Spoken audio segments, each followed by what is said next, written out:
Moje ime je Kristina Tabak i ovdje sam ispred obje građanske inicijative koje su odlučile skupljati potpise u gotovo nemogućim uvjetima i moram izraziti svoje žaljenje odlukom Ustavnog suda jer su jasno pokazali da naš glas nije važan, da nije važno što misli 410.000 građana, da nije važno što smo odlučili dati svoj potpis za provedbu volje naroda. Da žao mi je što je odluka pokazala da smo 2 tjedna po kiši, nevremenu skupljali potpise uzalud i nadam se da će skora budućnost pokazati da ovo nije kraj.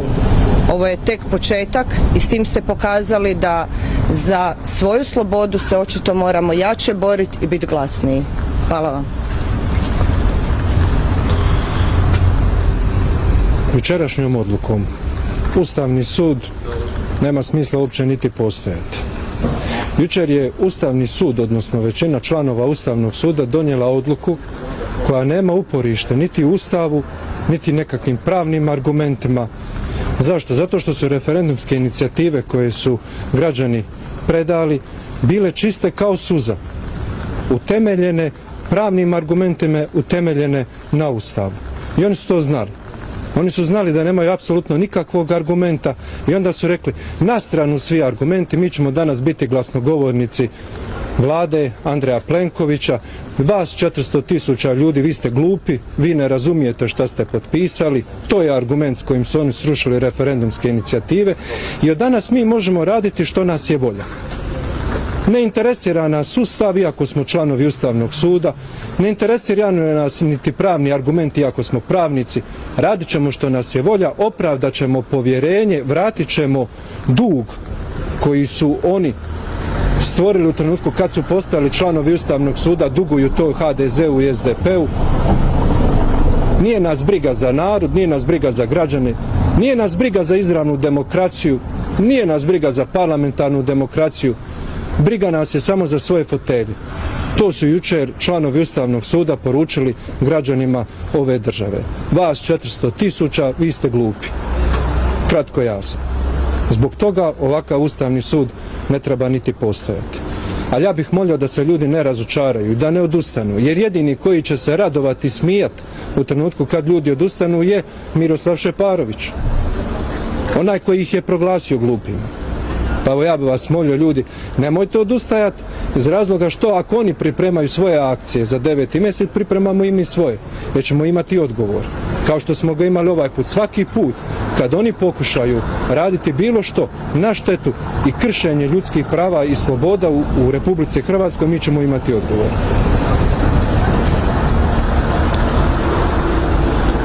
Umjesto da se osnaži Ustav Republike Hrvatske, suci Ustavnog suda su nažalost srozali demokraciju u Republici Hrvatskoj i nasamarili su hrvatski narod. Ono što je Ustavni sud Republici Hrvatskoj postao i ostao jest zapravo džuboks političkih želja Andreja Plenkovića. I kako gospodin Plenković pritisne, tako se onda donosi i odluka. Najbolja slika Ustavnog suda Republici Hrvatskoj je primjerice gospodin Mlakar, to je isto sudac Ustavnog suda, koji u submisivnom položaju ljubi ruku premijerki, tada gospođi Kosor, i ta slika vrijedi i danas, gdje je sudac Ustavnog suda u submisivnom položaju prema premijeru, odnosno svi oni, i donose zapravo političke odluke onako kako to zamisli Andrej Plenković. Nažalost, ovo je samo potvrda da se osim stožera i Ustavni sud Republike Hrvatske služi kao jedno parapolitičko tijelo gdje se donose političke odluke i zaobilazi volja hrvatskog naroda. I Plenković i suci Ustavnog suda su zapravo zanemarili osnovu Ustava Republike Hrvatske i to je onaj članak broj 1, a to je da sva vlast proizlazi iz naroda, a ne iz Plenkovića i ne iz sudaca Ustavnog suda. Evo, hvala lijepo. Pitanja?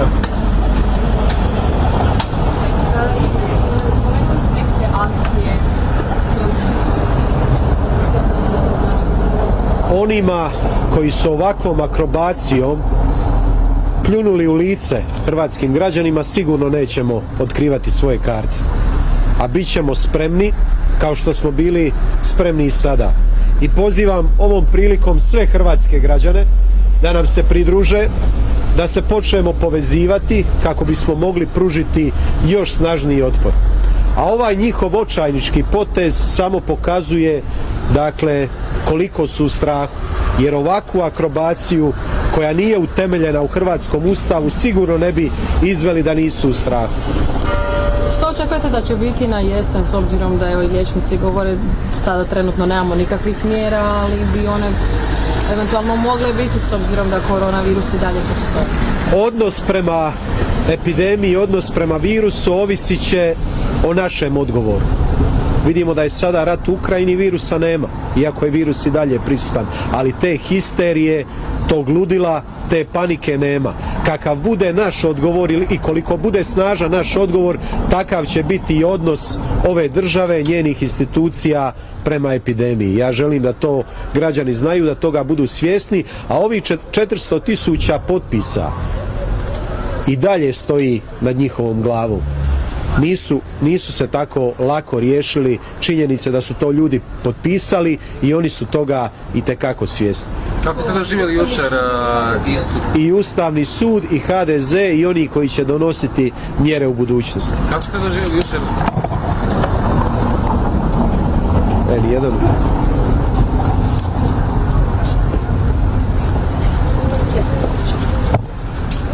Kako ste doživjeli jučer istup predsjednika vlade koji kaže da je komunicirao sa glavnom državnom odvjetnicom vezano za napade predsjednika Republike na ministra Banožića? Pa nevjerojatno je da predsjednik vlade onako čisto spontano govori kako je on davao instrukcije neovisnoj glavnoj državnoj odvjetnici. Znači, ta razina nonšalantnosti uz bahatost nije viđena. On nema što komunicirati sa glavnom državnom odvjetnicom i davati njoj, odnosno davati njoj instrukcije kako će ona postupiti. Su li oni neovisno tijelo? Oni su toliko neovisno tijelo, očito koliko je neovisno tijelo Ustavni sud. Potpuno ovisni o svojem nalogodavcu koji im je dao tamo da budu, koji im je dao te fotelje, koji se oni očito drže i nogama i rukama. Pa zato on ima toliku slobodu reći ja dajem instrukcije. Sramota nad sramotama. Ne mogu vjerovati da je taj čovjek pravnik. Taj čovjek je pravnik. Taj čovjek je došao ovdje prije 7 godina ili 6 godina tumačiti kako će on osloboditi Hrvatsku i uvesti demokraciju u Hrvatsku. Možda osjetite demokraciju. Možda ljudi imaju pravo na svoje mišljenje. Pa kad skupite 400.000 potpisa za vrijeme zime na 0 stupnjeva i pod kišom, i to vam doslovno prekriže i kažu da ste glupi. A možda postoji demokracija u glavnom državnom odvjetništvu kad on daje instrukcije šta će oni slušati, koga će slušati, koga neće slušati. Što kažete na komentare gospodina Banožića na račun Ivana Selaka? Ne, mislim, mogu biti 100 puta u pravu, mogu biti 1.000.000 puta u pravu. Postoji jedna razina koju nikad ne smijem dirnuti, da bude 1.000.000 puta u pravu. A to je doslovno institucija heroja Domovinskog rata. I u trenutku kad heroji progovore, moje je da šuti. Doslovno. Stvari se ne rješavaju preko medija. Jer taj čovjek je heroj Domovinskog rata. Samo još jedno pitanje oko odluku Ustavnog suda. Je li to državni udari trebali ukinuti Ustavni sud kako kaže predsjednik? Ovakav Ustavni sud, ovakvi članovi Ustavnog suda s ovakvim odlukama sami su pokazali da nisu potrebni. Pa ovo je parapolitičko tijelo, ovo je produžena ruka. Isto tako je mogao bilo koji savjetnik Andreja Plenkovića izaći i donijeti tu odluku. Na temelju kojih argumenata su oni donijeli tu odluku? Oni su ti koji bi navodno trebali štititi Ustav. Pa oni sami govore jučer, znate, naša odluka nije temeljena na Ustavu, nego mi smo procjenjivali poslovnu sposobnost 400.000 ljudi i procijenili smo da su oni kognitivno nesposobni, ne razumiju 5 rečenica za pročitati, oni su glupi, to nema veze s Ustavom. Sad smo se prebacili u domenu mentalnog zdravlja. Oni više nisu članovi Ustavnog suda i ne procjenjuju na temelju Ustava, oni su očito sada nekakva vrsta psihijatrijske, mentalne skrbi koja procjenjuje mentalno stanje ljudi u državi i na temelju toga također imaju pravo donijeti odluku da referendumske inicijative ne trebaju. Bravo! Na temelju čega oni, na temelju čega onda oni uopće trebaju postojati? Nisu znali zaštiti Ustav, oni su izvršili agresiju na Ustav. Oni su izvršili agresiju na građane Republike Hrvatske. Oni ne trebaju postojati. Pitanje vezano uz izborni zakon, danas u konferenciji za medije GONG-a su predložili 6 izbornih jedinica. Koji je konkretno prijedlog MOST-a vezano uz izmjene izbornog zakonodavstva? Mi smo predložili više puta izmjene izbornog zakonodavstva. Ono što je najvažnije, mi tražimo od države koja je doslovno raselila pola Hrvatske da izvole napraviti da svaki glas vrijedi isto. Svaki glas u Hrvatskoj treba vrijediti isto i to što u ovom trenutku HDZ ne radi. Ne radi samo zato što njima ovakav sustav odgovara. Na ovakav način oni pokušavaju nadomjestiti sve svoje izgubljene glasove lažno. Znači oni imaju presudu isto od tog njihovog tijela koji im govori izvolite promijenite već 12 godina, ne žele to napraviti. Oni su dužni to napraviti. Oni su odgovorni u konačnici zašto ne postoje izborne jedinice sa jednakim brojem ljudi. Oni su raselili Slavoniju. Oni su 75% svog vremena na čelu Ministarstva poljoprivrede zadnjih 30 godina. Oni pričaju o projektu Slavonije. Oni su glavni odgovorni zato što vam nema svjetla na 10 km ravne ulice. Oni su ti. Izvolite, riješite problem. Vi ste li konkretno predložili smanjenje izbornih jedinica ili mijenjanje linija ili smanjenje broj zastupnika vezano u odnosu na birače? Mi smo im predložili i smanjenje broja zastupnika. Odmah na početku. Čemu 151 saborski zastupnik? Dovoljan je 101 i po Ustavu je dovoljan 101. Dakle, i to smo im predložili, ali znate, njima to ne odgovara. Manjak fotelja, manje mjesta kojima oni mogu platiti poslušnost. Manje državnih mjesta. To je razlog. Nije uopće predmet kako vi možete promijeniti izborni zakon. Možete ga promijeniti na 100 dobrih načina. Problem je što u ovom trenutku nema političke volje. HDZ ne želi mijenjati izborni zakon.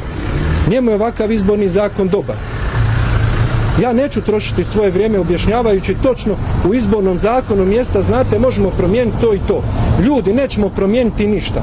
Dok vas 50% sjedi kući na dan izbora, neće se promijeniti ništa. Izvolite na dan izbora izaći, glasujte, promijenite stvari, onda će se promijeniti. Onda možemo pričati o izbornom zakonu i o svemu. Dok god postoje heroji dnevnih boravaka, na vlasti ostaju ovakvi i u Ustavnom sudu ostaju ovakvi. To je najvažnije za reći ljudi.